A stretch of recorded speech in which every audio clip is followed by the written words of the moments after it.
Hello, everybody. This is our pre-Christmas session. So we have a nice Christmassy theme of a snowy landscape, a local area to me, not very far from my village. I've got some beautiful snow drifts, trees and bushes covered in snow, and not huge amount of color, but loads of varieties of tone and texture. And today we're going to be on a mission to recreate the snowy scene. How do we create nice and soft edges, soft change of color and tone by using browny kind of ochre and violet background. Your background might end up a bit more yellowy or a little bit more violety or a little bit more purpley like mine. It doesn't matter, that variety will make shower painting much more personal. We'll need our key colors for today: some ochre, some white, one of the blues. I've got fellow blue, but it could have been ultramarine as well, violet, and some black. So only 3 colors, and black and white. And I'll start with a runny color. I'll start with some ochre, white, and violet. So then my color will have similar reference to my current background. So I'll just mix the 3 colors together here, 3 paints together, trying to make it maybe slightly lighter than my background, so it's not going to be blending with the same darkness. Okay, so one version you can make it all lighter, or you can make it slightly darker. So as long as you can sketch with either of the lighter or darker tone, that's brilliant. So let's have a look at the layout of our landscape. We have a line of horizon almost in the middle of the picture. We've got something tiny bit higher on the left-hand side, and something tiny bit lower on the right-hand side. So what I'm going to do, I'm going to slightly change this. We don't like things right in the middle. So for the right-hand side horizon, I'm going to drop it tiny bit lower than halfway through. Okay, so my halfway through might have been somewhere about here. Okay, so just gently dropped it down. And then on the left-hand side, I'm going to make it slightly higher. So I've got this hill coming up, gentle hill coming up. Okay, so that's how I've divided my painting into lower and higher parts.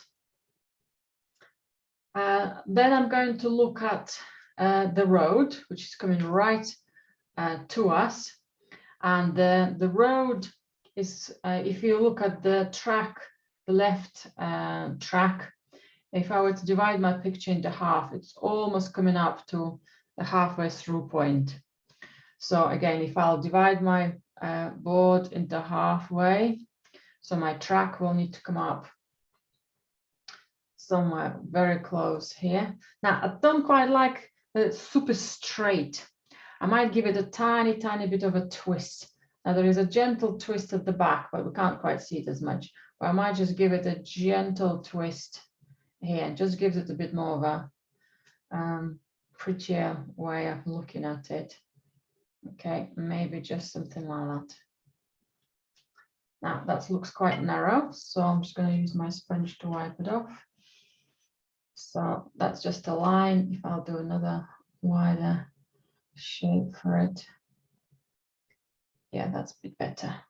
If you're struggling with all these curves for the road, I think that's way too wide here. Just keep them straight, keep them straightish. That's going to be much narrower. My lines are quite wide, my brush lines, so the perspective looked quite silly. Okay, so that will be a better shape there. So if I'll keep my lines narrow further back and slightly wider towards us. Okay, and I might just make it prettier when I'll start working with the darker tones and with the snow as well. So that's my rough planning of my road.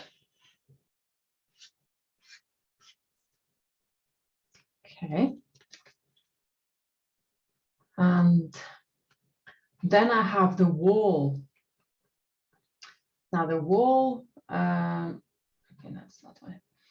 The wall is going from the left-hand side and meets our road somewhere right at the back. Sorry, the back of the road there. Okay, so I'm going to take that much more shallow horizon. So if I were to find out where that division of the painting is going to be, so my wall from my horizon line to my wall is a little bit less space than from the wall to the bottom corner. So that's maybe somewhere, gives me an idea. It's reasonably a flattish line. It doesn't have a massive angle to it. Okay, maybe something like that. It will be broken down with the bushes. It will be broken down with some light and dark. But at the moment, if we give it an overall shape there, and I can roughly give it thickness. Again, you don't really need it, but it just gives me a rough perspective. Yeah, for example, that might give me the width of some of those darknesses. And something else going on with the wall here. It probably curves somewhere else here, but again, we don't need to worry about it at the moment. So that might be overall my wall, where I might have some of the darker spots.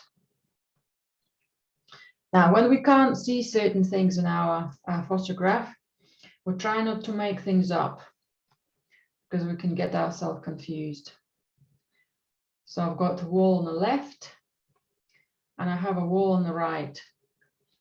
Now the wall on the right, I can see a tiny bit of an angle, just a tiny bit of a shape of the wall, a horizontal line for it, and then more of a straight line up. So my wall is going to go like that. Okay, exaggerated it. It's not going to be going too far, and then it's turning maybe a tiny bit bigger. It's turning again horizontal. The line's turning horizontal. Okay, and then the wall goes that way again, and then it disappears under the trees. So you don't need to worry about. I'm putting these lines on just for you to see what's happening to that wall. Okay. That one.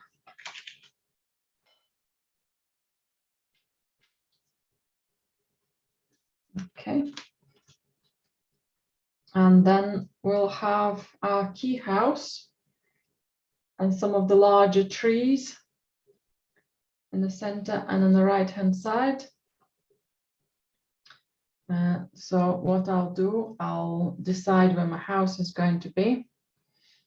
And so if I'll think where my road is, somewhere here, and where the space behind the road is going to be a light, almost like a light box there. Can even put some fresher white in there, just quite thinly. It might just give me an idea of what's going to happen there. And there's some parts of the walls there, the tiny, quite tiny. You don't have to make them overly tiny. I'm making them slightly bigger than they are in the picture. Otherwise, we're going to lose them. So in a way, I'm enlarging part of this area of the picture. Otherwise, they're going to be so small. But I'm going to keep the trees probably the same proportion. Okay.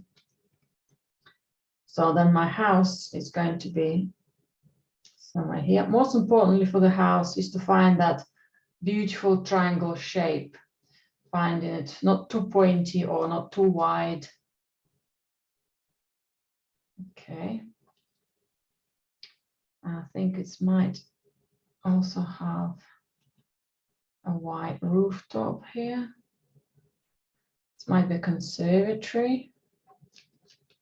I think that's what it is. I quite like that chimney there. Okay.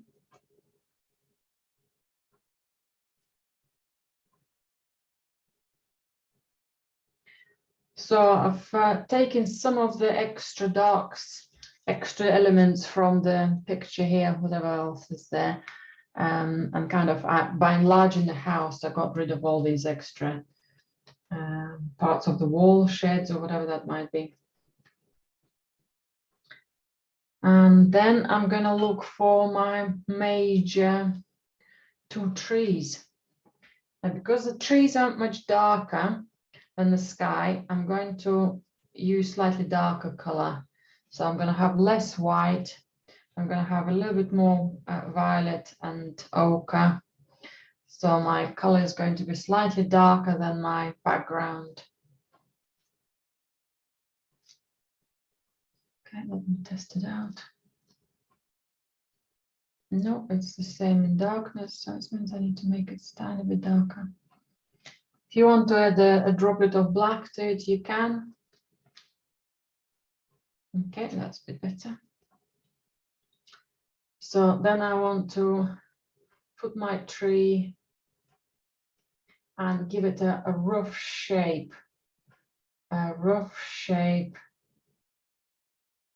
Again, if I'll exaggerate it more than it should be, it's okay. Maybe I'll just drop it slightly bit lower. Okay. Use your sponge or kitchen towel to get, or as a rubber, to get your lines corrected. Okay, so that's will be my tree there.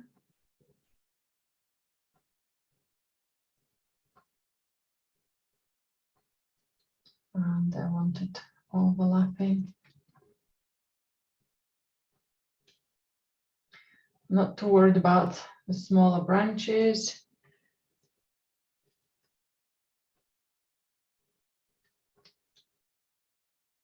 Okay. I've deliberately left a little bit of extra space to my tree, so I can work with the softer maybe edges, like tiny bit higher, when I'll start working creating the texture. And also the space is quite nice to have for the sky, so it's not going to be too just touching the sky. I think that's really better. When the tree on the right hand side is going to be much bigger and it's going to come out, I'm probably going to start sketching it being out all the branches, looking at the branches first and then seeing how, because there's a group of trees there, so they're all getting that volume of branches together.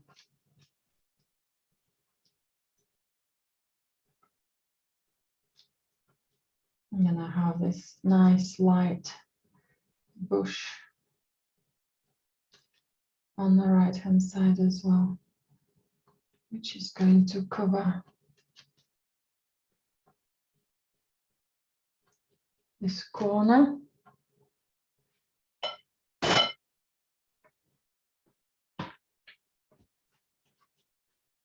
Okay, it's already too late to wipe that light, but that's okay. So I'm not doing any other details for the trees. I will also have a look at some of the smaller trees at the back, like a little woodland on the left hand side by the horizon. Okay, I just need a tiny bit more darker color again.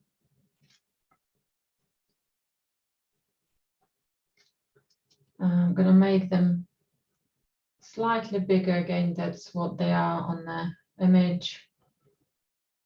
Okay, and I can make them slightly smaller in one place or slightly bigger in another place. I just come out a little bit too wide in lines.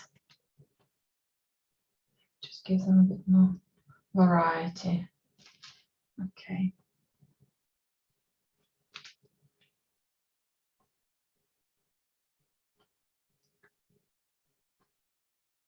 And then there are a couple of houses there, but again, I'm going to use the artistic license and add my own. I quite like another rooftop, another little triangle behind a tree, but I don't like where it's positioned behind a tree because it's too close to my house.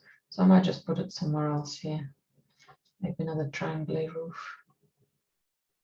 That could just stay dark. And maybe another block of some sort of building.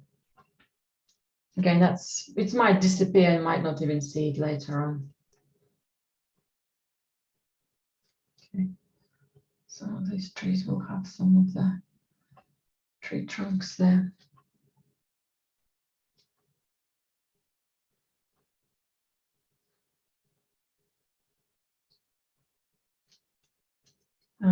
Next to those small rooftops, there are some, I think there's some dark shapes, almost like continued parts of the walls, what's going to be behind the tree, this big central tree, what's going to be in front of it. So that's going to be quite an easy done. The wall in front of the tree, maybe I'll just break it down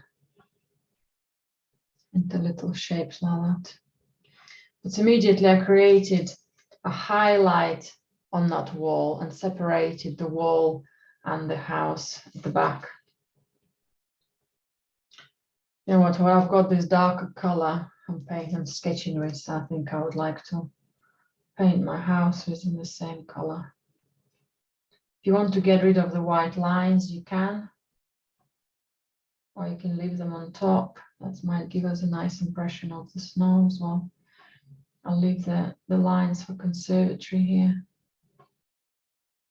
Also gives me an idea if this conservatory roof is too big, and I can shrink it by painting it a tiny bit darker.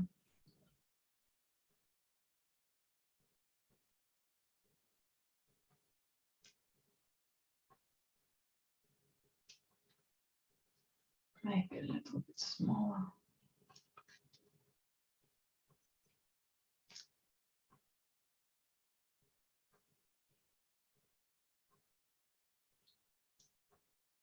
Okay. Also give me an opportunity to make a quick review if anything needs to be done around this small house. I quite like a dark idea of dark trees next to them. So maybe I'll just do a couple of wider strokes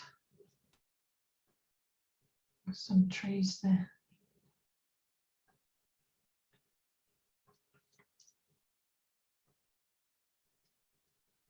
And make some of these trees slightly darker as well.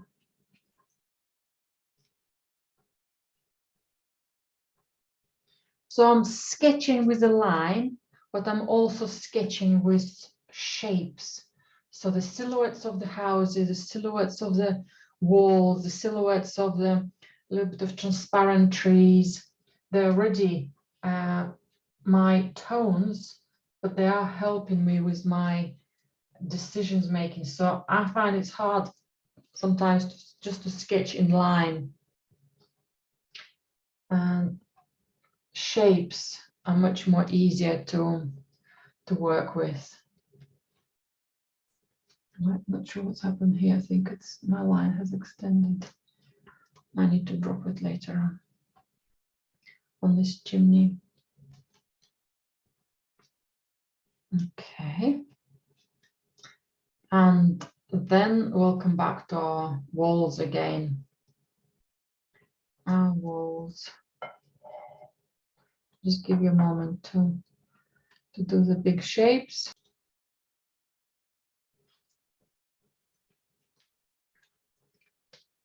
I'm gonna mix tiny bit more darker tone, again some violet, a droplet of ochre, and possibly tiny bit of black, just to make it slightly darker than my current background.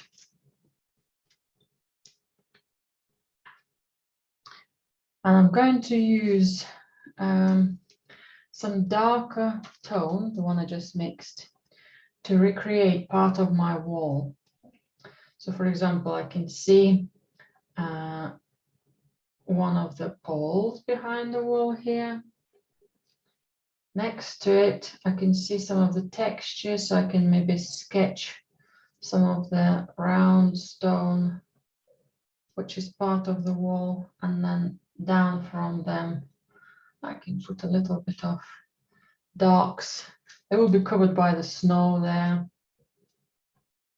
I can put a big shape of them.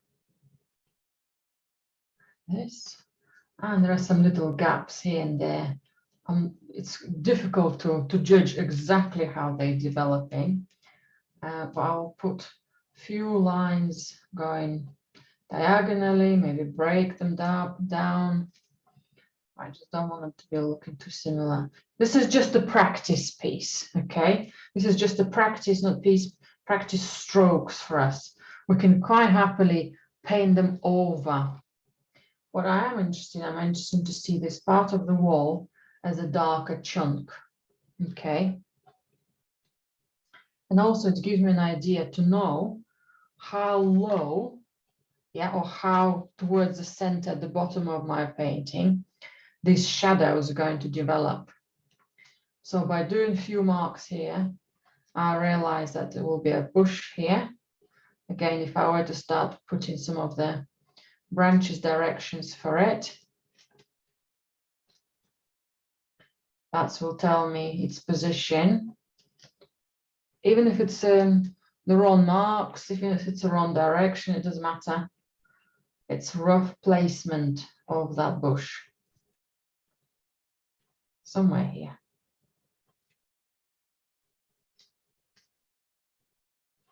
And right behind him, I'm going to have another dark, just got a tiny bit of light left. I'm going to have another dark part of the wall. And again, that is what I'm looking for. This big chunk of darkness and this big chunk of the wall darkness. Does it look perfectly straight or perfectly even? Or has it got that curvature? Has it got that texture?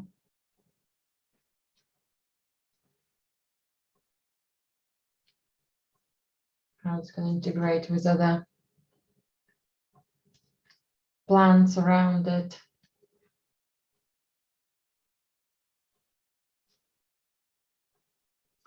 And then we're going to do the same thing for a tiny bit of the wall space behind it. Coming close to the house. So there's something going on with the wall. I think part of this wall is finishing.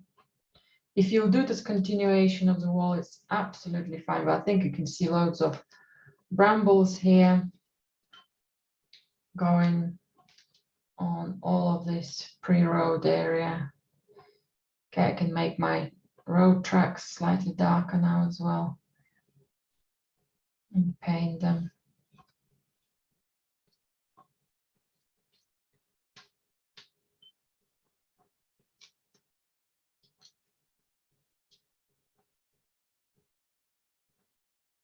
Somewhere there.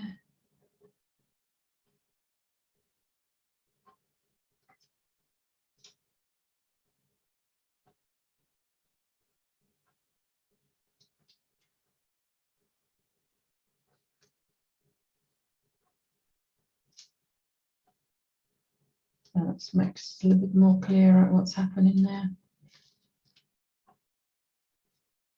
And then my wall, finally I'm coming back to the wall at the back. Sorry, here again, it's going out. Must be just a turn in the wall. Okay, and then it turns the other way. If you just continue it straight, it will be absolutely fine. But this is what's happening to the wall here.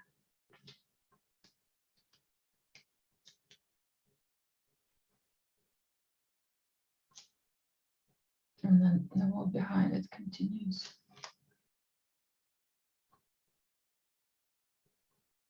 You can just quite happily cover it all with a darker snow. So with the big chunks of snow later on, quite solid. And if you struggling with perspective, it's not a problem. You can just keep it all similar to what we'll be doing here in the foreground, just on a slightly smaller scale. Just making this corner a tiny bit darker. And then our wall on the other hand, on the right hand side, we have a definite darkness here. It's nice to keep a light color for the wall on the top, like the snow already settled. Got a tiny bit of lighter color by accident on my palette, but actually it's working really well to tell the difference between each wall direction.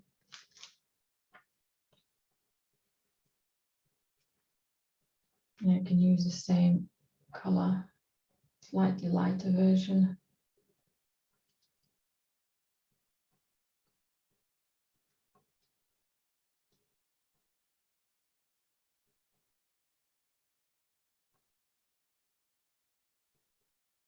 Okay.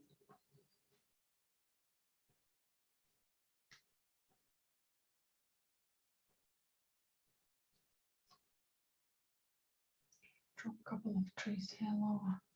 You can decide on the walls further back. And then where the road goes to the horizon, you can put a couple of darker little marks, like horizontal little marks. There might be parts of the wall, again, maybe parts of the gates, where it breaks it down into, again, to the horizon elements of that space, the details on the horizon.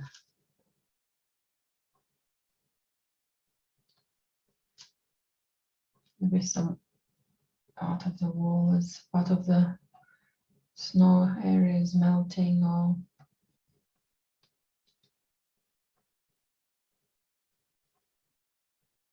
so the road here is going to be melting. I'll get rid of some of this white at the same time. Right, this is just a little bit of extra, which again doesn't have to be done yet. When the snow, the color of the snow will come in. That will be all worked into again. So we worked into negative, positive spaces while we've been sketching, and it's taken us longer to do than normal. However, we are way into our painting already. I think that's my little gate later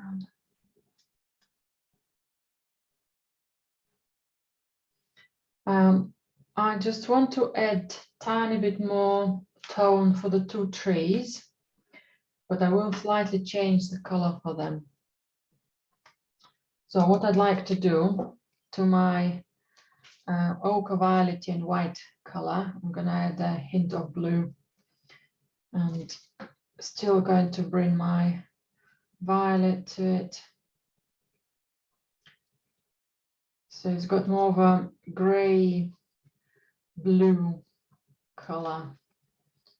Okay, and I need to make my paint quite runny, so I can use big strokes of watery paint to create the texture of the trees. Just getting the right consistency here. And this is what I'll do. I'll just use it's quite transparent. It's quite loose. It's quite soft. So if I were to block it all in, kind of in the direction of the branches will be going there.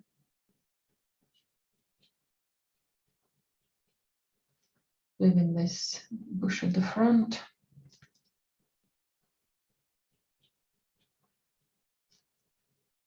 Okay. You can also use your sponge.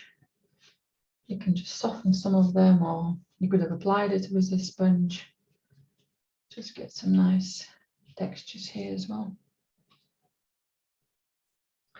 I'm going to try to do the same thing for this tree as well. I'll do it with a sponge just to try what will be the difference here.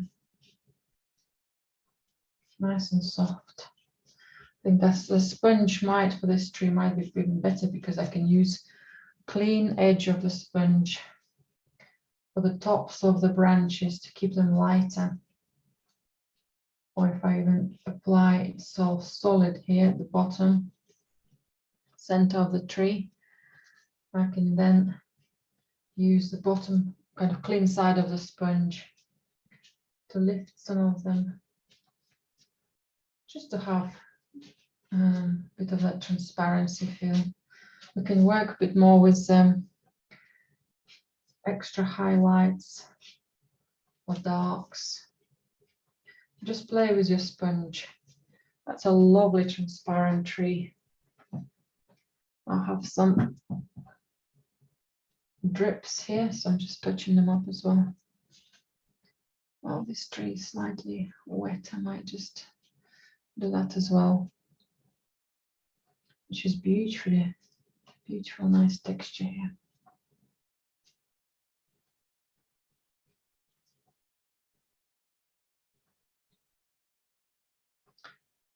The two big trees are done.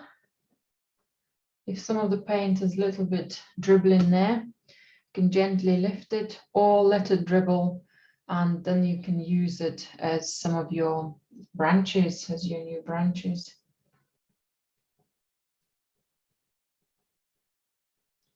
I also would like to use the same color for the bush here on the right hand side.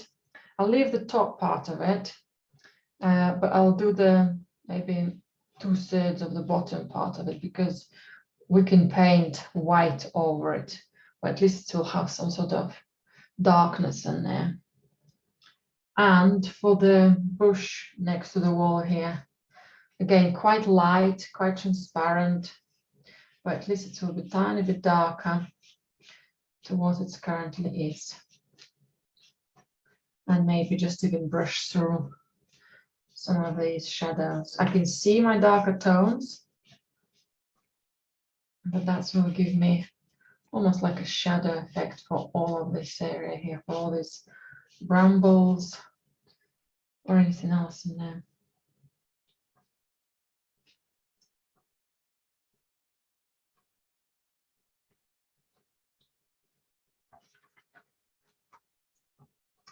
So now our drawing with line and tone is finished. Right, when we look at a snowy scene like this one, an overcast day, we will start painting with the sky. And for the overcast day, we need to reverse the darkness, what we normally do for the sunny day. Normally we have darker blue at the top and lighter blue for the sky close to the horizon. We're going to reverse our tones. Our lighter tones, whites, going to stay close to the horizon, and all the rest of the tones going to have gently darker tones going, sorry, gently, no, the other way around, sorry. Much lighter on the top, that's what I'm just trying to say, light on the top and gently dark on the bottom. Now here we can't quite see much of a difference, but we're going to exaggerate it to make it much more snowy feel. So I'm going to use my sponge, or you can use a brush, a bigger brush. So I'll have a very soft, runny type of white. You can't quite see, it's very soft. And what I'll do, I'll have a tiny bit more thicker white at the top. Okay. So when the color will settle, you'll be able to see that it's not a solid white, but then close to the horizon, I can use the back of my sponge to keep the colors tiny bit more lighter, kind of diluted, transparent, but the effect becomes that it is slightly lighter coming to the horizon. I can paint over those houses and everything if I wanted to, because it's a sponge. I can just clean them, clean my dark shapes.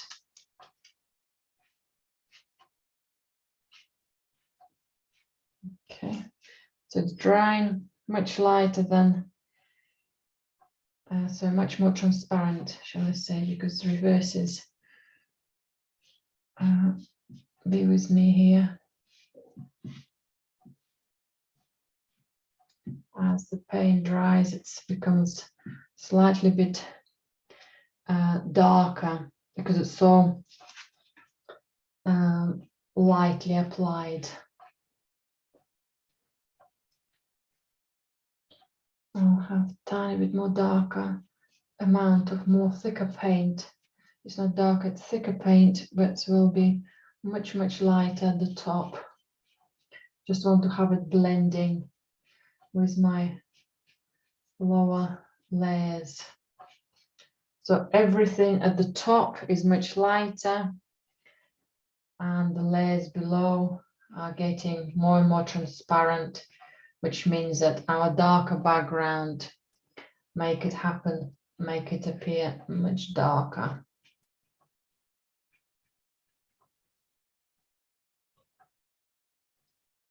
And then again, I'll clean my tree here. I've gone too far.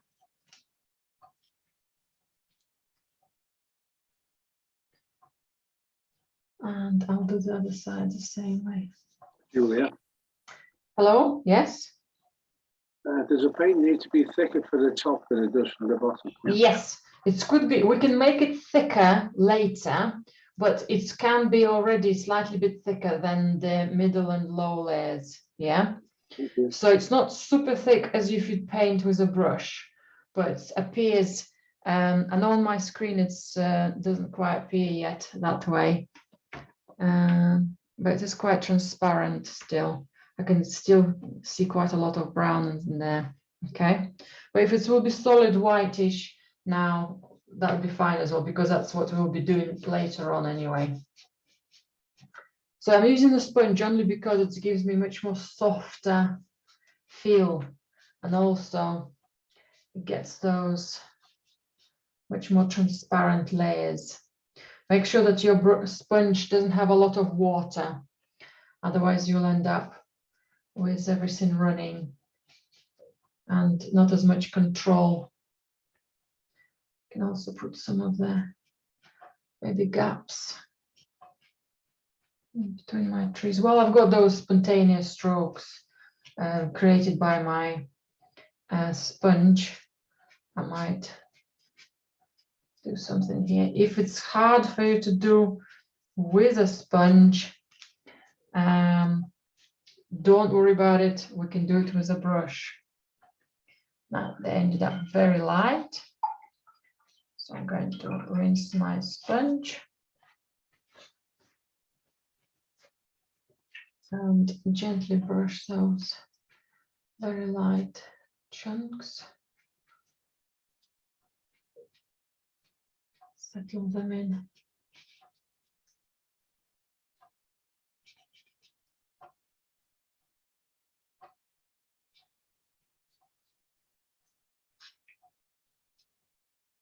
Okay. I'm painting, repainting these areas because I'm looking for the strokes my sponge is creating, and every time the stroke settles, it slightly changes as the paint in some places runs, in some places almost like curdle, almost like sour cream, because it's quite diluted wash. I think you can see now in some of these areas on the screen that the color is quite transparent. When the paint dries, we'll see the full effect of how much darkness is still preserved, and that's when we can do another layer, maybe with a brush, and make it quite dark, sorry, quite light in quite thick in paint. So that's my sky. And I'll go with a sponge again, or you can do with a white brush. The sponge gives us a paler version of tone, much easier without us thinking about, but it doesn't mean that you can't do it with a brush. So I'm going to do a right-hand side bush here. Do some of the lines, just getting a bit more of a feel for our texture. Again, just a little bit. We're going to do some more to it afterwards, but certain strokes you might like straight away. And then the paler whites, diluted whites, that's what I mean by paler whites, around our road.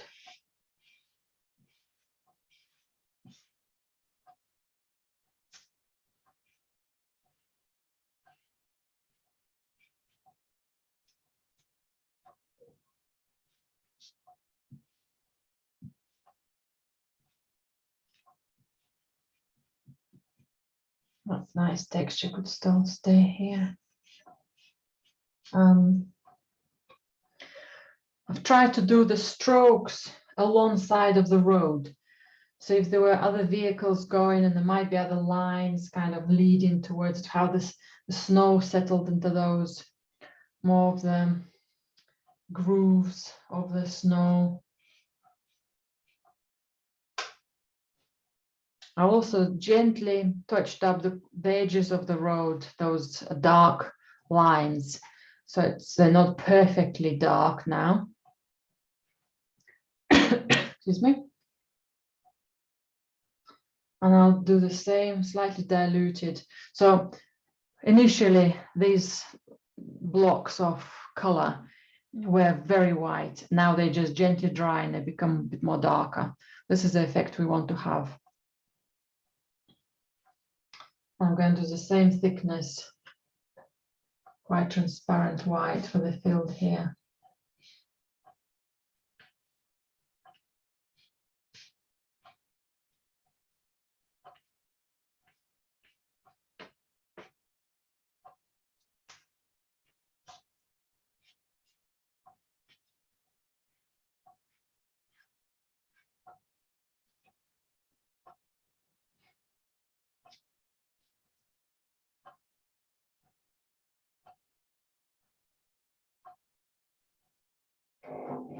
Big shapes of color.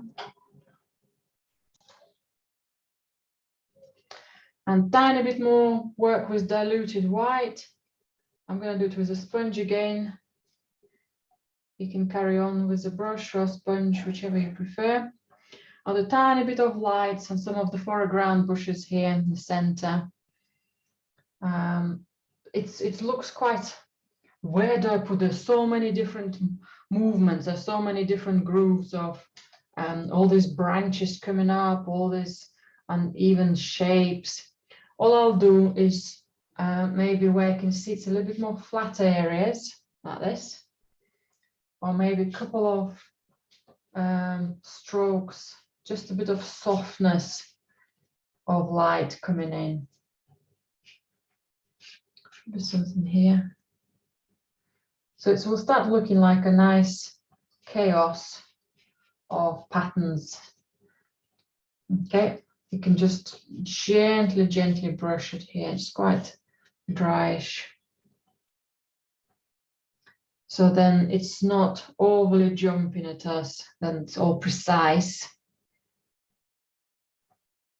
We'll do the precision a little bit more later on.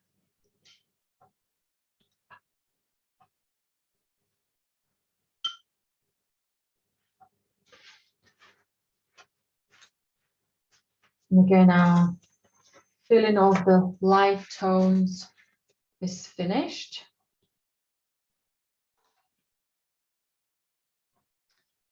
Right, now I'm going to look at some a range of brushes. Might need a big flat one for the sky. We're going to get started with that.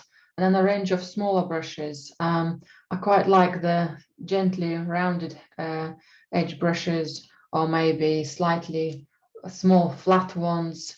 So maybe a range of brushes for different details be fantastic to use. Also, if you do have a little wooden wedge, sometimes you might prefer to do something with it as well for the textures of the trees. And most importantly, we'll just work with these brushes and varieties of tone. So as I said, let's start with a big flat brush and let's increase some of our whites for the sky. So I'm going to have a tiny bit of water on my brush, but this time I want to have a little bit more solid white. And I'll work with just testing it right at the top. You might not see it as much on the screen, but the idea is that you start adding that color and merging it with your previous layers. I'm also going to cut a little bit into my tree here on the side to give us a beautiful light. Okay. I'm going to try to make those strokes slightly different. I want them to be all quite similar in length. Some of them might go deeper into the tree. Some of them might be a bit more shallower. Just chopping into that.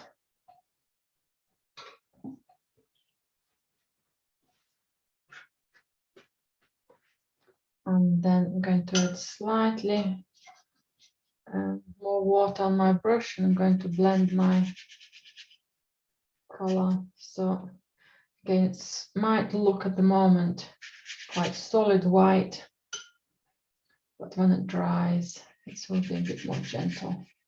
If you overdo it, you can always bring violety ochre color further down into the painting.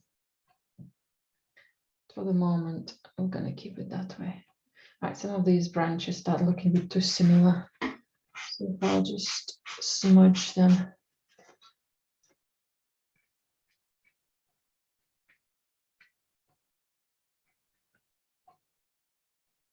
And maybe a little bit more bolder tone below there. And I'll do similar things to the tree, to the central tree. So I'm going to make some of the choppy lines into my tree. Okay, where some of the gaps might be.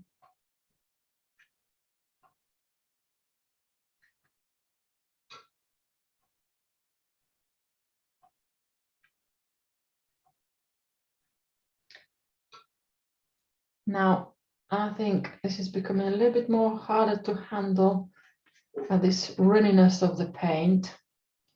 So I'm going to suggest we all use some white, a droplet of ochre and a droplet of violet to bring much more controlled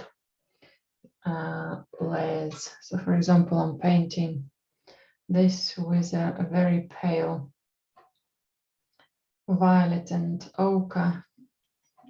Just getting some more paint here. And that will give me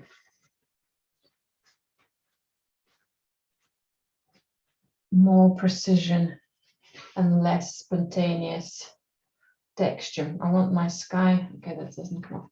I want my sky at the bottom of the, close to the horizon, to have that evenness. And I want a choppiness of the chaotic.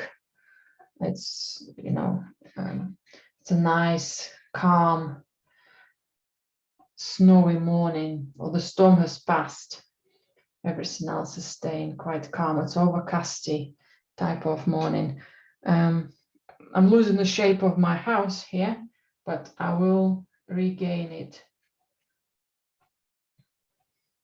And I'll get my darker tones back. Okay, but I can do my gaps for the sky here.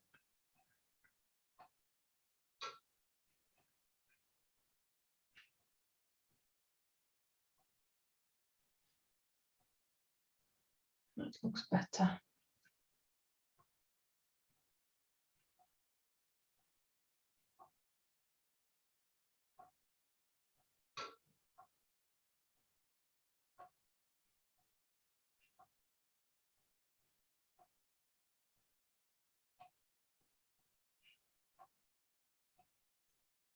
And then this color could be blended with the whites. So I can add a tiny bit more white and go up. If you worked with a sponge and everything worked for you there, that's brilliant. If you do need to do that blending,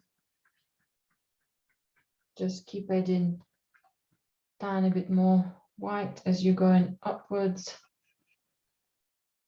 But that lovely warmth.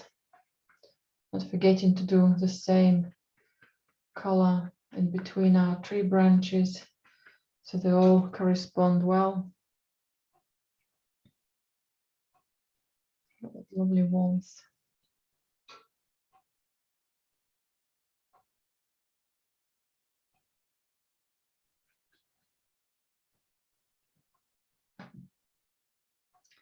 And I'll do something similar on the left-hand side.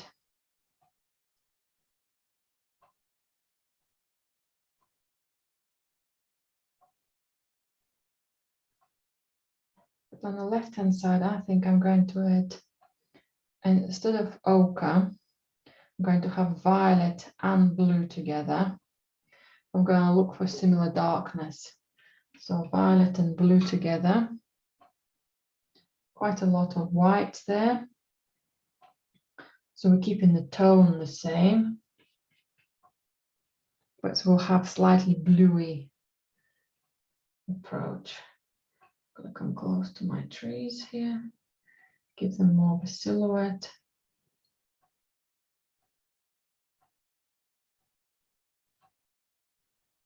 Maybe even paint the gaps.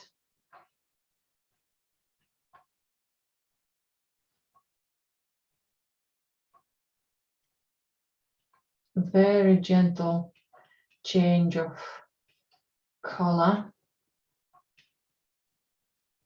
Okay, I've got something left on my brush.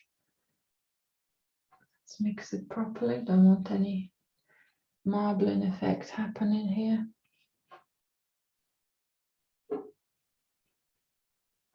And then I'm going to get this color higher, and I'm going to add more white to it.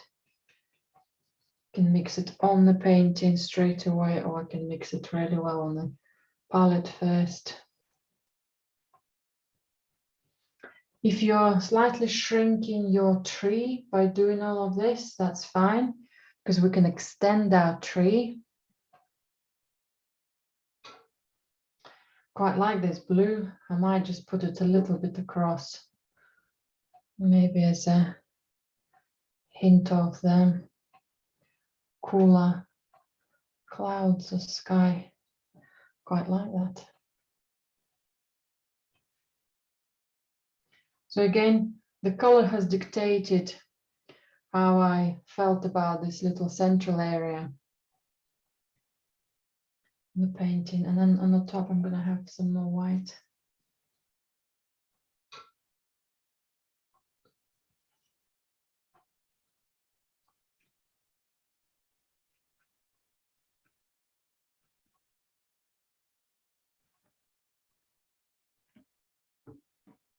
Not much of a differentiation on the camera. I'm just blending gently my whites with my grays, kind of gray blues, gray violets. So overall, the sky will appear white, but there are subtones within them. Okay, so for example, I could have a gentle darkness, almost like a softer version of a cloud here. Just make it so much more natural and morning.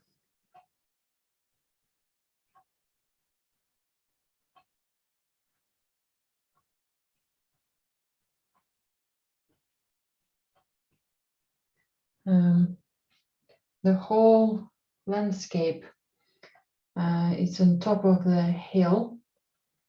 So in the morning or in the evening, we see all sorts of beautiful range of lights at the horizon. And my flat brush does an amazing job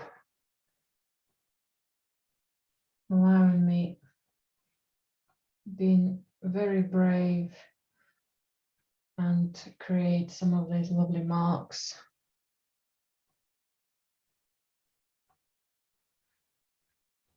Without me putting much effort, really. So I ended up with creating some exciting clouds, maybe sunset, sunrise effect.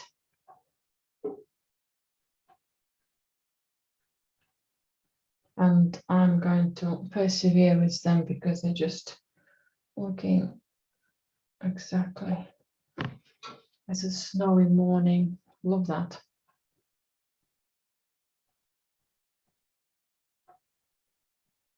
Can bring some maybe extra whites here as well.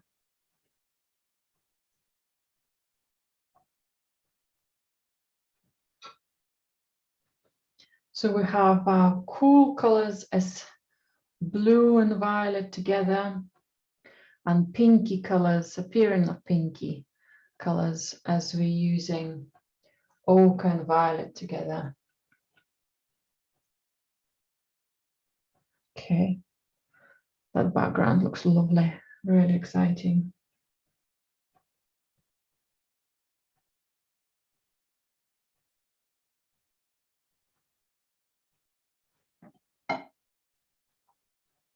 Yep.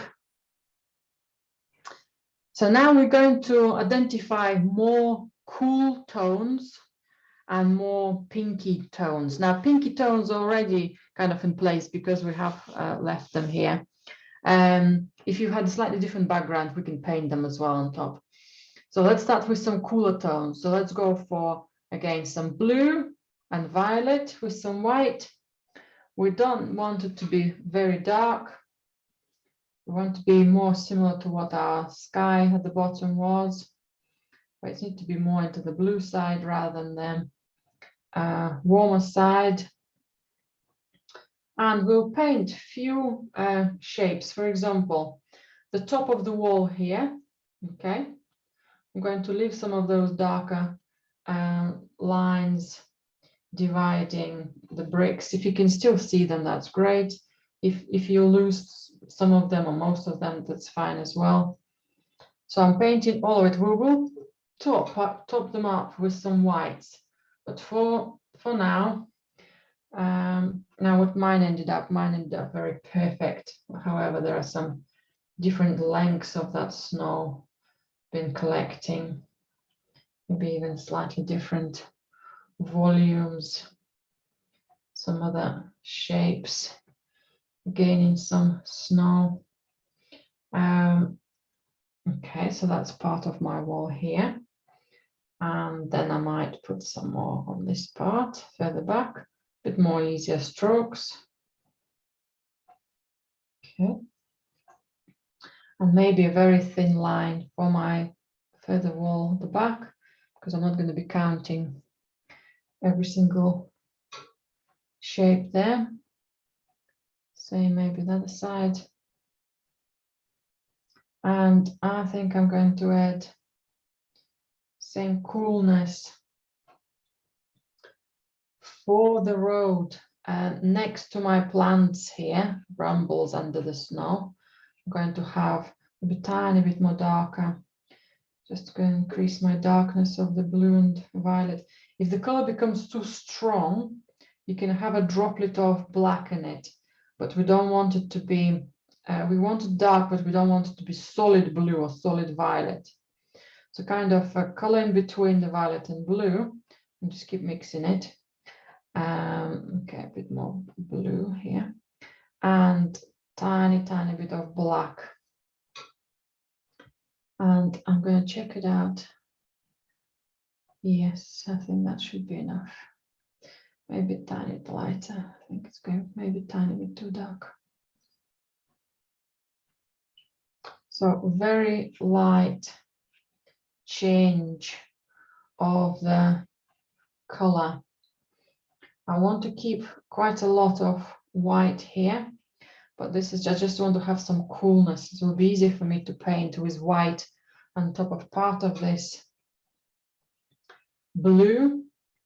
So if I'll do it in between on the left hand side between my road marks, can change that width slightly here and there because maybe it's been left into different way, how maybe the snow been separating,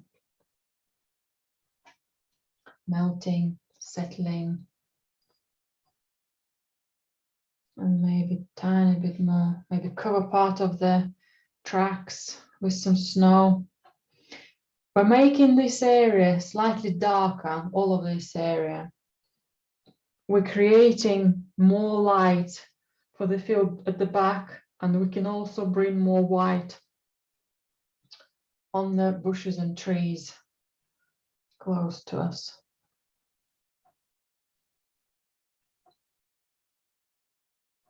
Okay, this might be a cooler corner as well.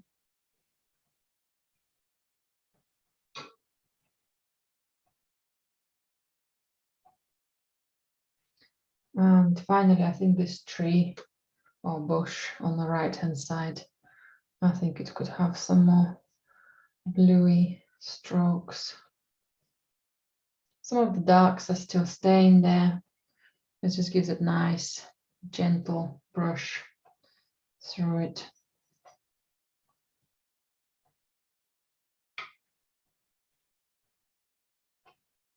And the same we can do for a bit more pointy. Just maybe watch me for a moment. So we've got loads of pointy branches here on the tree. So I'm using a flat brush just to twist and turn them, get some of the height maybe similar, maybe create some of the body of them. I'm still leaving some gaps, so some of the darker browns might be still appearing. It's all in one darkness. We can do extra highlights later. So maybe the tops will stay that way. The middle tone, middle kind of sections will start changing the direction of the strokes. I keep topping up my paint, so I'm not going to have dry brushing, but I'll have a little bit more of the effect of them. You know, all these wacky strokes we were doing here, they will be underneath of some of the strokes we're doing now. So it was in the little gaps, they might just be peeping through.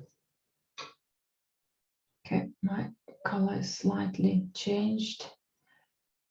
I must have dipped into some lighter paint. So let me top up my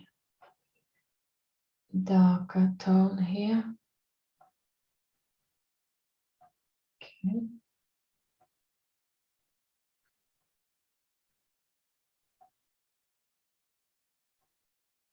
And some more strokes, bigger strokes for this bush here.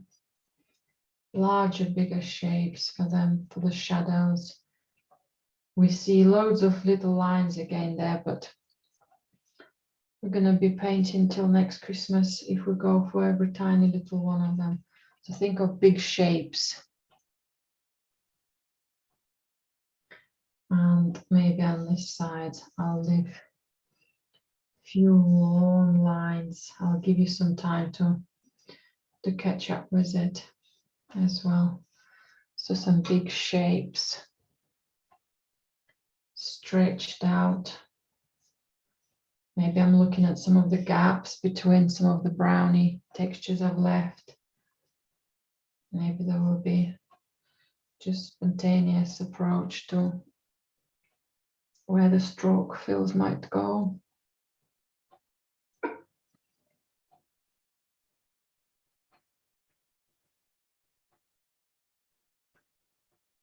So all of this area ended up quite dark.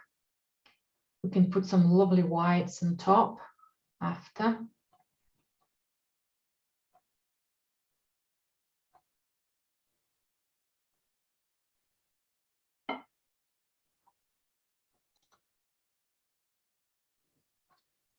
And we're going to use exactly the same color with a tiny bit more black in it first. So violet and blue with a droplet of black in it.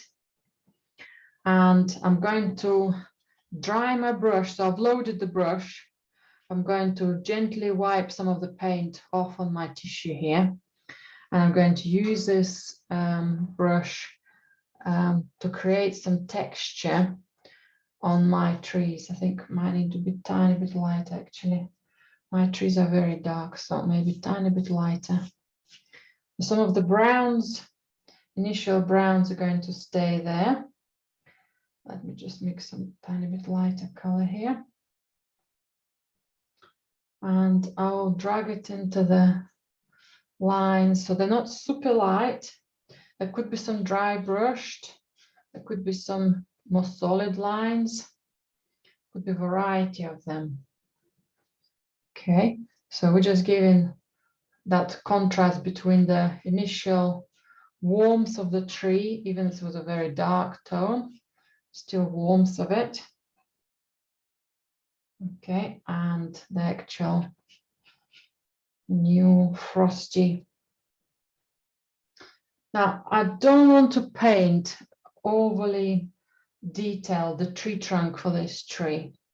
So by putting the strokes towards this bush here, I'm almost simplifying its form, and I don't have to then tell all the details about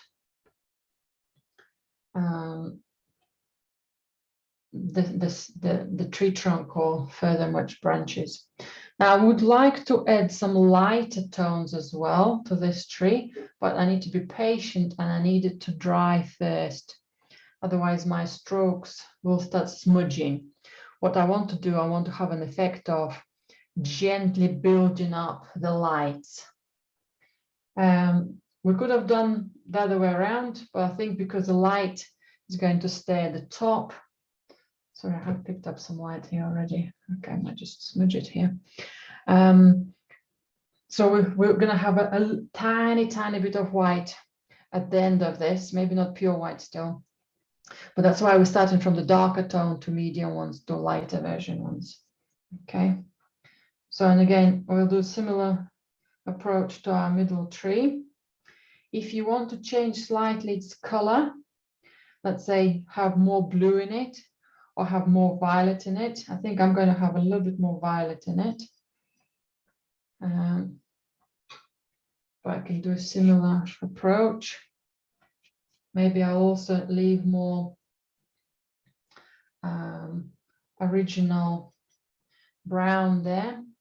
But I'd love to have some of my branches coming up higher, because I think I've reduced the tree size by adding more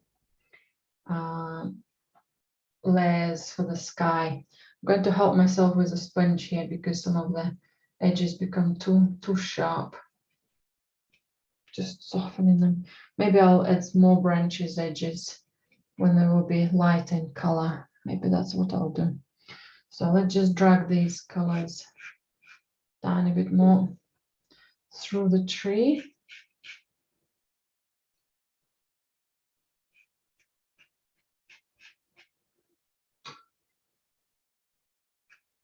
Have a feel for it. I've left slightly the darkness of the tree here at the bottom, which is a little bit competing with my house if I were to have it quite dark. So I'm going to persevere because I've changed the position of my tree and in a way changed the volumes of dark. But I think I can add maybe some. Okay, that's too strong.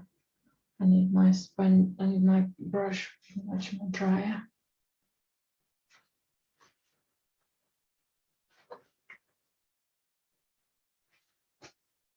It's still quite solid. I wanted a bit more of a texture.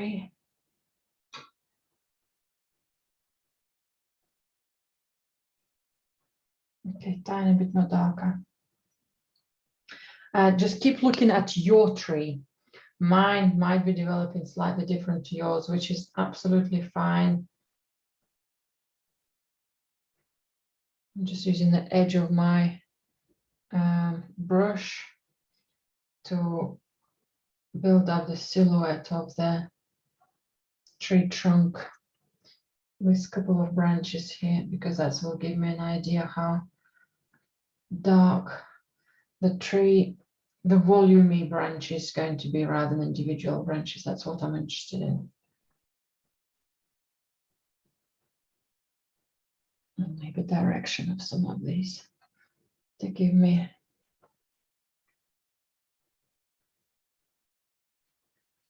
my eventual darkness. So the branch is looking very dark, but once I'll start doing extra whites and frosty effects, I think I'm going to be absolutely fine there. Again, doing loads of dry brushing here, almost like skimming the surface, just touching it. If it will go solid, I'll just have to wipe the area off and do that stroke again. That gives a nice volume to my tree. Yeah, quite like that.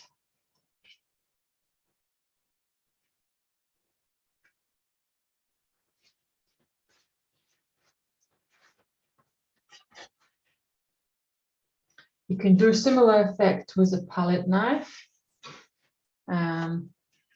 Just skimming the surface.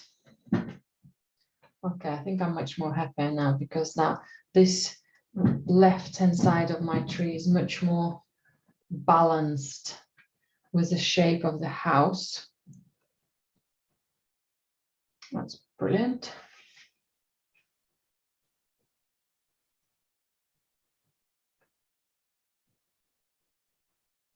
So keep experimenting with your marks.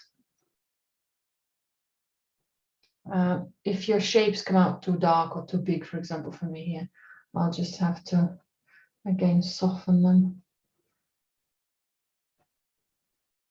with the lighter strokes. Make that judgment later on if they need to be introduced in darknesses. Well, I've got those beautiful darks. I think I can still bring them somewhere else, and I'm looking to balance my dark tree. I think I can do some lovely dark marks on the road here. So blue, violet, and a droplet of black. Anywhere else we can do a little bit of extra darkness.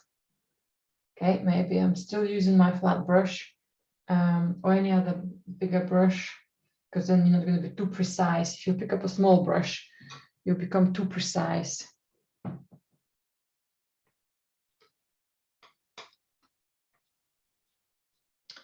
Some dry brushing here again, so we can see our previous layer. It also gives a nice effect of the melting snow, how the surface, the ground separating.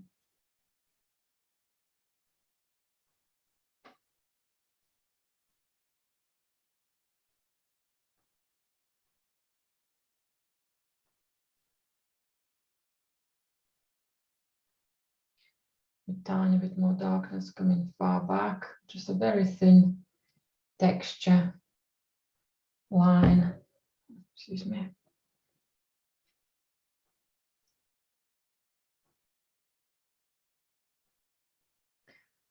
It's immediately move this road really close to us, right? Really nice and close to us. And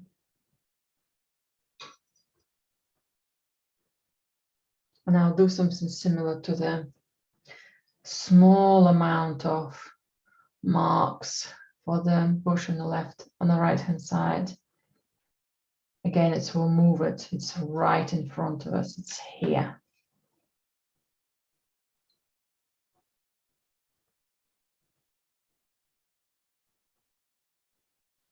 And tiny bit more. So this time I'm adding slightly small amount of water.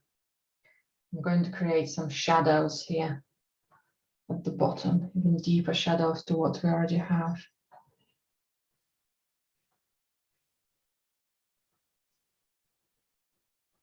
Little bumps. If I have got maybe little gaps, they might just tell me where they could be. Sometimes little spaces like that dictate the direction. So that's all we're interested in, maybe more direction than precision. You can go for bigger, for small brush now. I'm gonna still stay with my big one before I'll get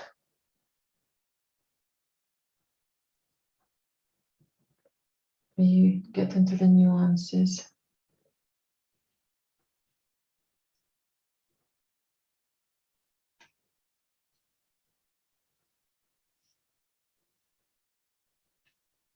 Some of the browns are there. If you lost them, that's okay.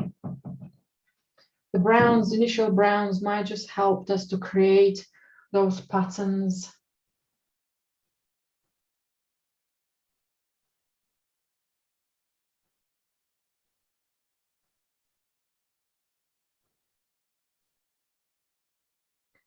So we're interested in overall feel for the shadows here. That might be enough. They're all scattered. Just try to vary them in size. Try to vary them in volume. Try to vary them how cluttered they are. I might just combine a couple of them together.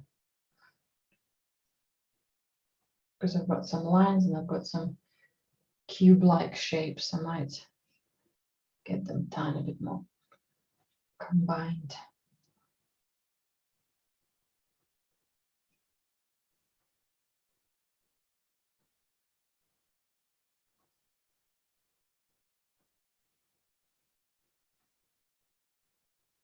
Okay, that looks too dark. Probably too white.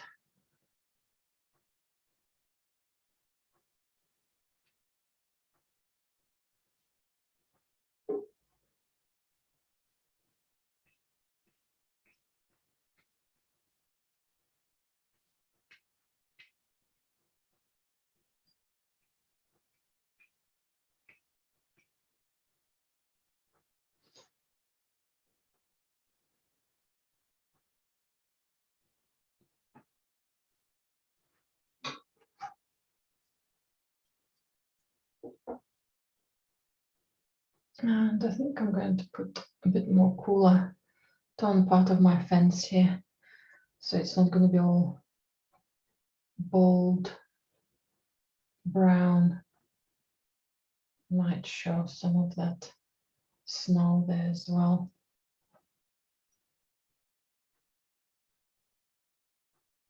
And because my house is turned away from that sunrise, I'm going to make the conservatory roof, the light roof, bluey color as well.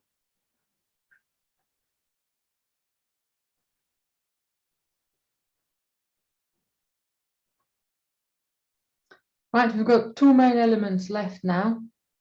After we played with our shadows and cool tones, we'll need to shape up regain the shape of the house. Well, that's for me, definitely. Maybe you've been much neater and accurate with it.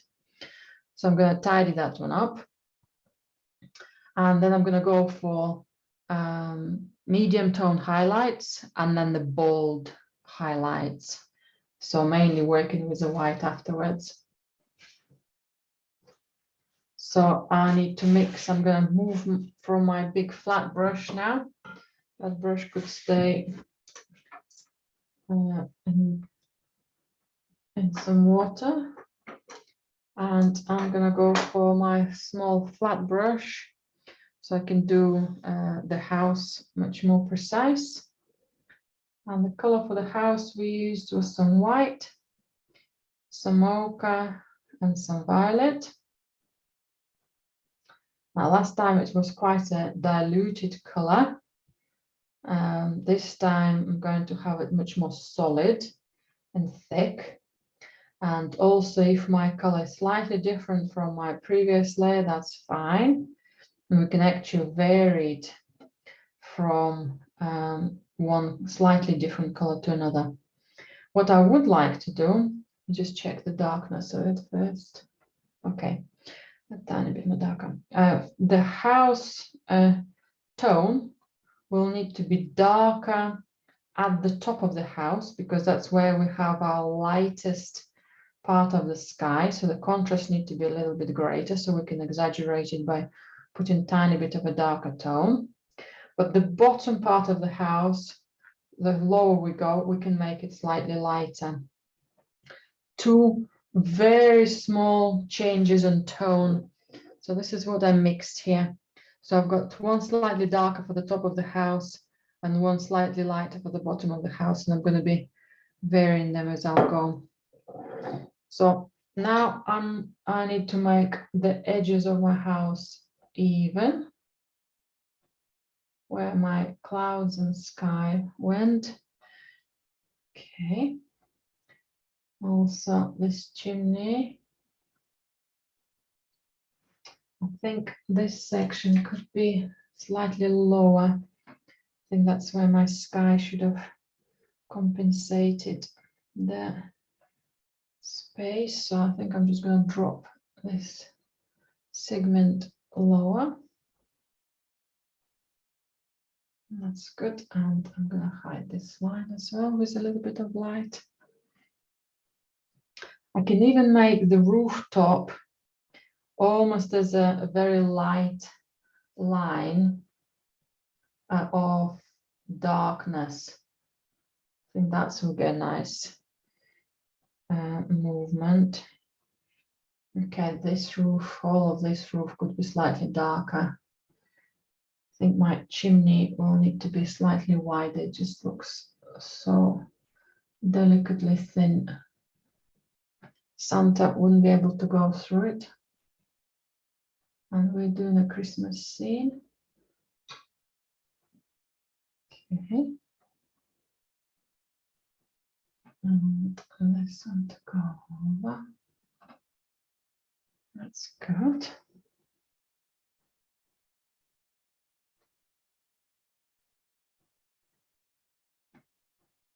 And then maybe I'll put a slightly darker tone next to the conservatory, just to show there's something different, maybe part of the interior of the conservatory, or maybe a shadow next to it. So it's again just gives me slightly more depth to the house as I'm topping up the color on the top, as I said, slightly darker here. And then the bottom part, maybe left hand side of the house. Okay, that's gone too light.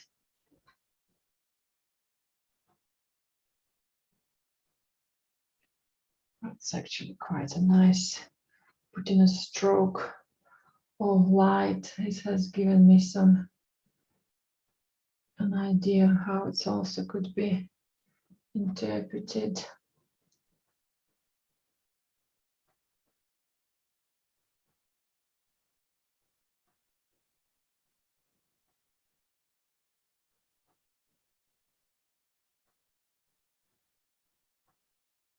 with some shadows.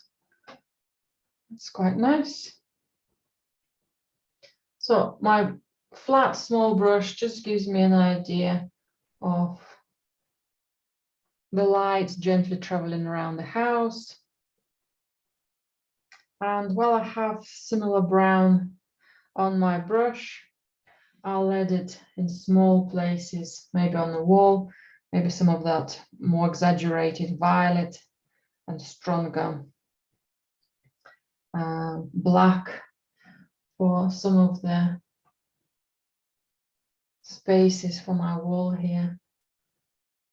Just a few drops.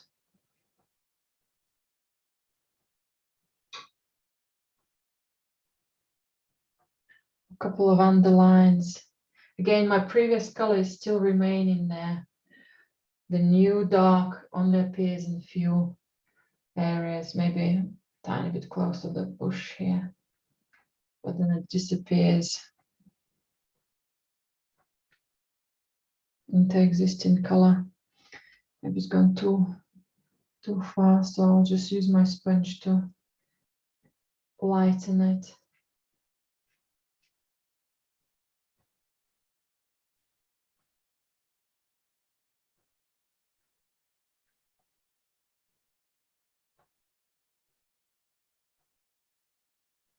I wanted to show a section of the wall under any of those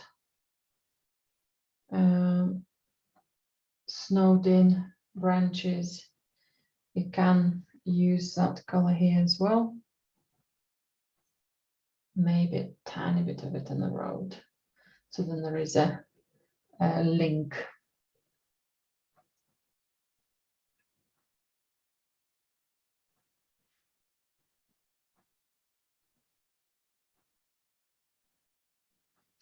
Yeah, as much as I can see very dark tree trunks on this tree on the right hand side, I'm gonna leave it without the tree trunk.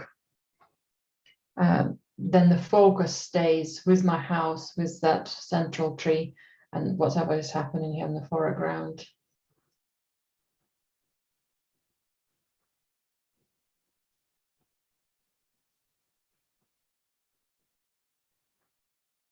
Right, I think most of my darks are done. Let's just do a game of happy dots with the same dark brown. Anywhere else on, let's say, on this wall here on the right hand side, we can do a little couple of dark marks, a couple of lines going vertical. Might create a section of the bricks developing, or anything else behind it. Maybe it's a couple of those trees could stay slightly darker. Or maybe that rooftop at the back could be slightly darker. Or a couple of dots, happy dots on the wall or both behind the trees. Just carefully, not to overwork too much. Just creates a slightly different tension for the background. If something's become too dark, don't be scared of just lifting it off.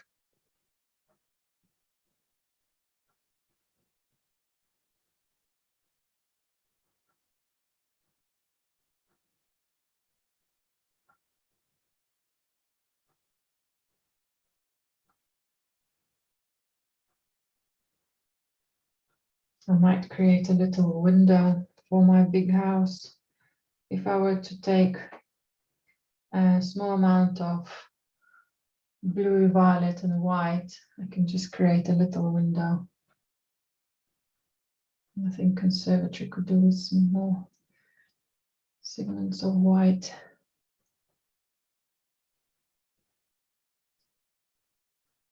Again, these are tiny little nuances of playfulness of the strokes and adding a bit more character to the place. I think that's much more lively now.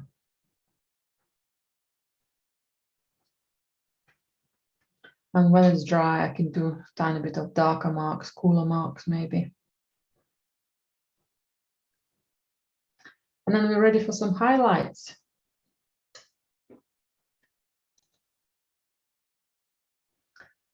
Right, now we're ready for some highlights. I'll start with a big brush and the highlights for the trees, and then we can tweak some smaller nuances.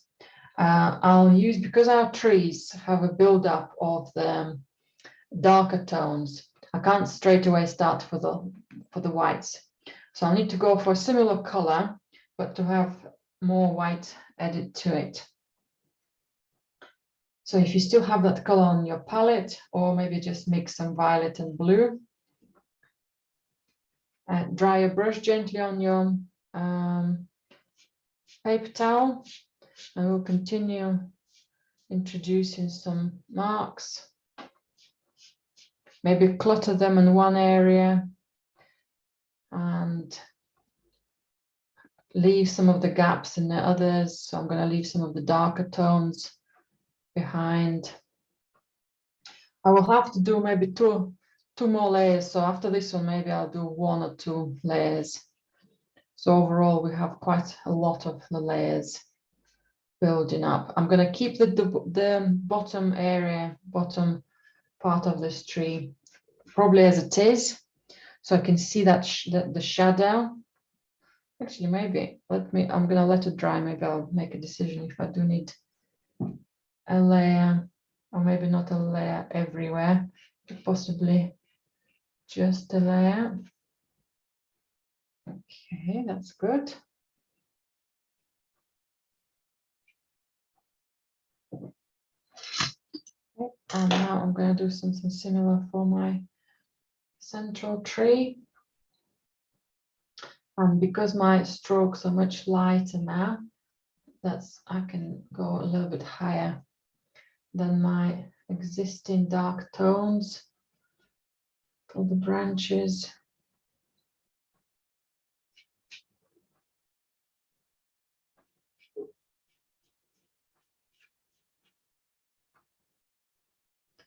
Try to follow the directions. I think we'll be right. Not too sure about the directions here on the tree, so I can just wipe it off and give it another go.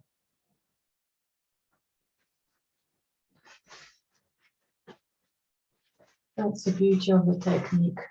If we let the layers dry, I can come back with my surface strokes. Okay, I think this will go from the left-hand side. That's better. I think it was the direction of the lines I didn't like. That looks like much more of a frosty tree now.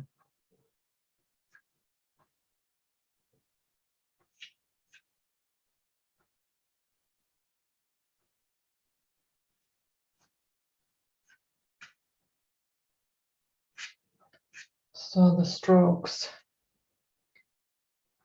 for the branches on them. Right, need to go towards the center. The strokes for the branches on the left need to go towards it slightly more as well. The ones in the middle could stay in the middle, kind of going across the tree. Gives you those layers and make the branches not as standing out so boldly. Fantastic.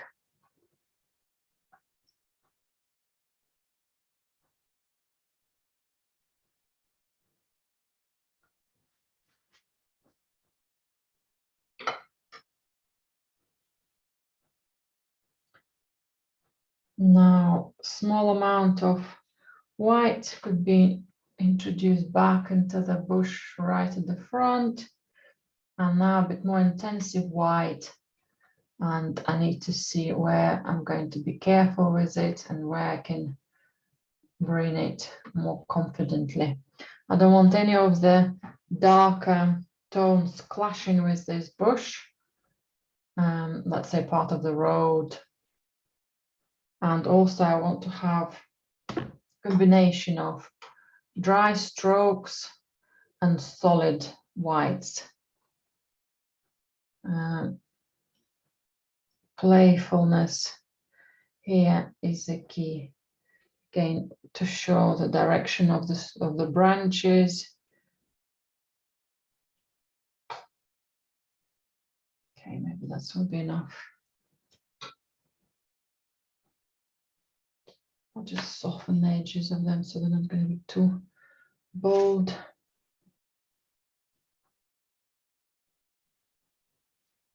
Maybe actually soft ends here will be more beneficial. I think I'll put even thicker whites on the top as that area is highlighted and the snow is more solid.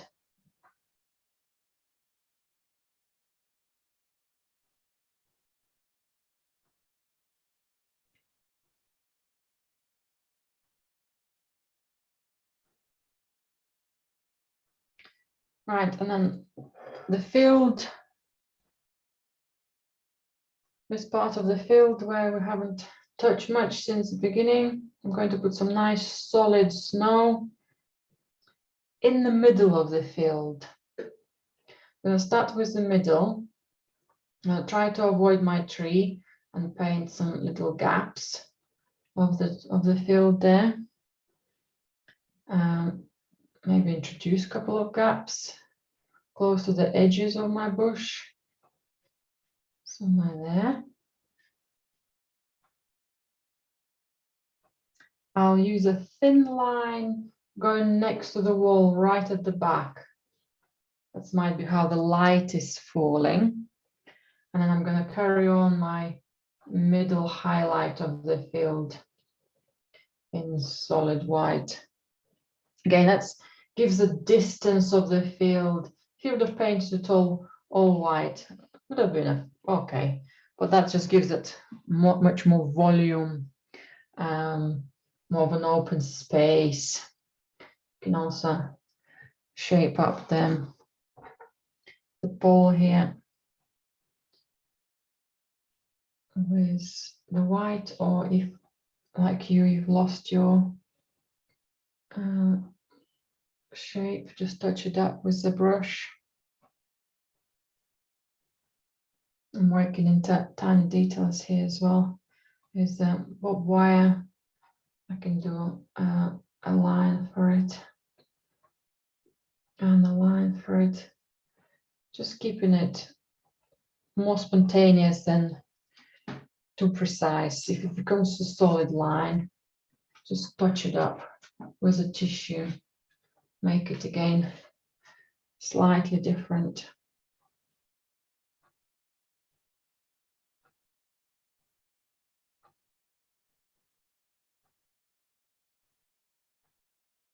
And anything else with a big brush I'll need to do. I think I'm done with the big brush, so I can put it aside.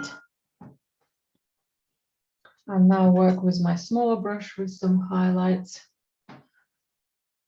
touching up anything close to us on the foreground, any fresh whites. So for example, on top of the wall here, maybe little strokes to show the highlights of the snow. Some of them on individual stones, maybe some of them are coming together as a group. Maybe there will be a little line. Maybe it will be a little shape coming up over some of our existing shapes already here. That's how some of these branches could be highlighted gently. I'm not going to go further down with that bold white. I think I could do with some tiny bit more darker tones, but maybe not yet.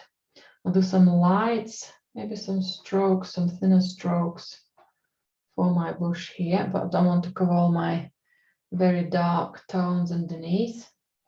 because it's most of it is staying in the shadow. Just a little bit of the light touching up on the surface here.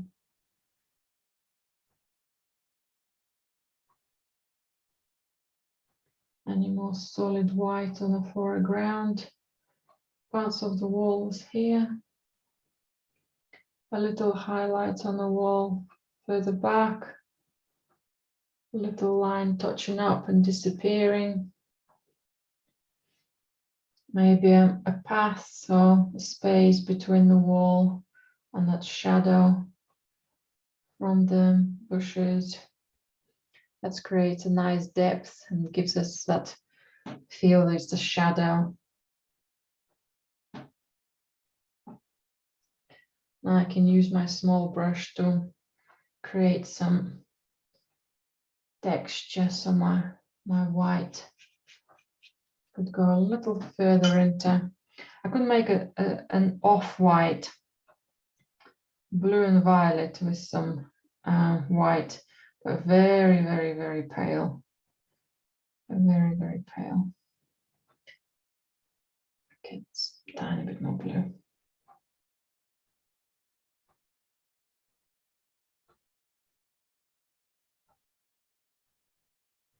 So I can have a bit more, when I start doing the watery strokes here, just looks a bit too broken. I want a bit more roundy, smooth lines because that's thick snow. And those shapes will come out now much more lazy and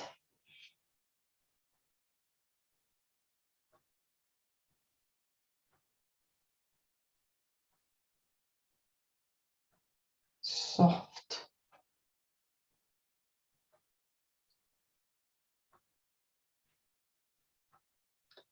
Again, you can simplify this and keep it more or less to what we had.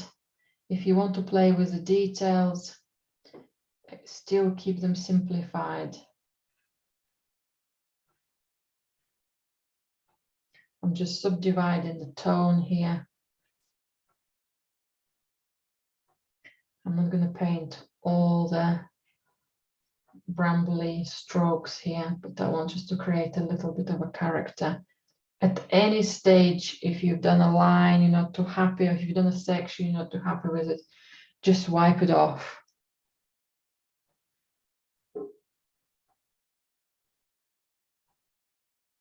I might concentrate some of these whiter strokes here in the corner. And that gives me an idea that might be this is a higher up area. That's why it has more light.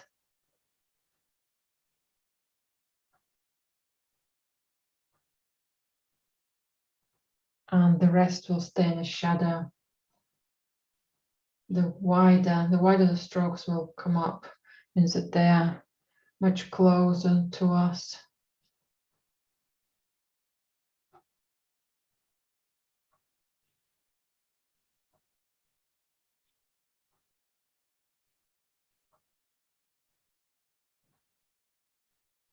I think that's almost done.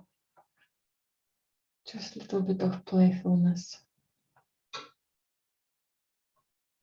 And I wanted to have a tiny bit more white in the middle of the road as well. Quite a bit of white here for the road. And maybe just reducing this shadow. Just come out a little too big.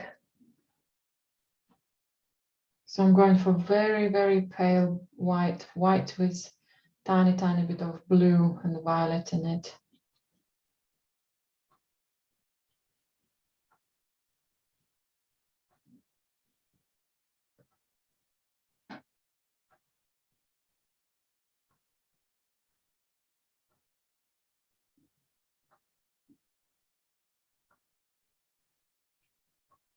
Just playing with some texture, and I want a tiny bit more white here, so these areas don't look too similar in shapes.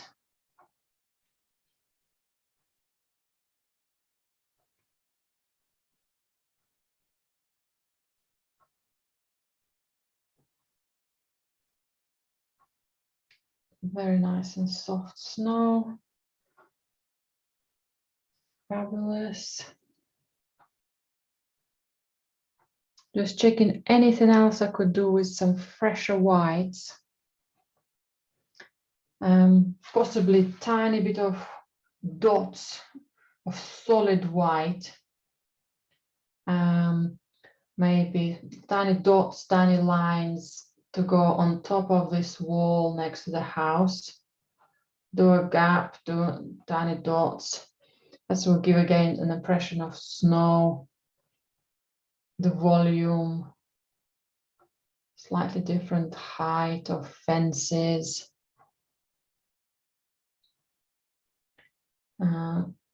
Maybe this could have a bit of a snow, but I'm not going to see it unless I'm going to put a shadow underneath of it.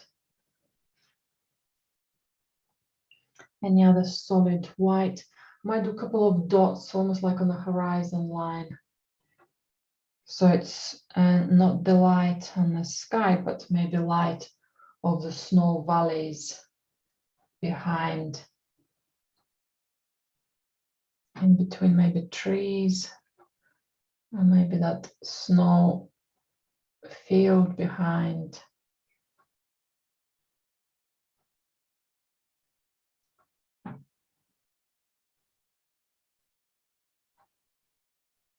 That gives again that tiny bit more of a rhythm, just dotting a little bit of white here and there. Snow on the wall there again. My solid white on the snow has dried much darker. I'll top it up.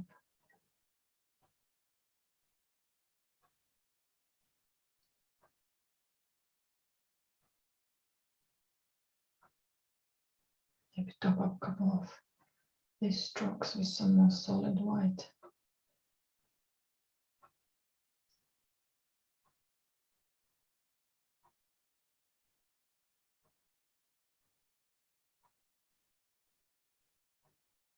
Yeah, it just gives us that light just maybe traveling and over, just over the wall, just gives us a tiny bit of feel of what stays in the shadows and what stays bolder and brighter. I think my center tree could also have small amount of highlights of bolder white, but very, very small. So I think I'm going to be back to my very big brush and I'm going to be finishing my painting. So big flat brush, solid white on it. I'm going to dab it on my paper towel so it's not too thick, or I want to have some more dry brushing effects. So let's bring some of that gentle frost. Try to follow the same directions of the strokes we did earlier. If the brush starts leaving similar marks, maybe change the direction.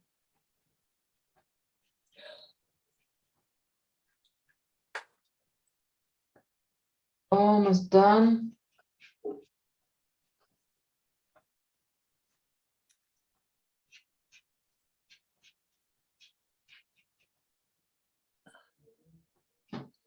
And I think maybe two, 3 strokes here.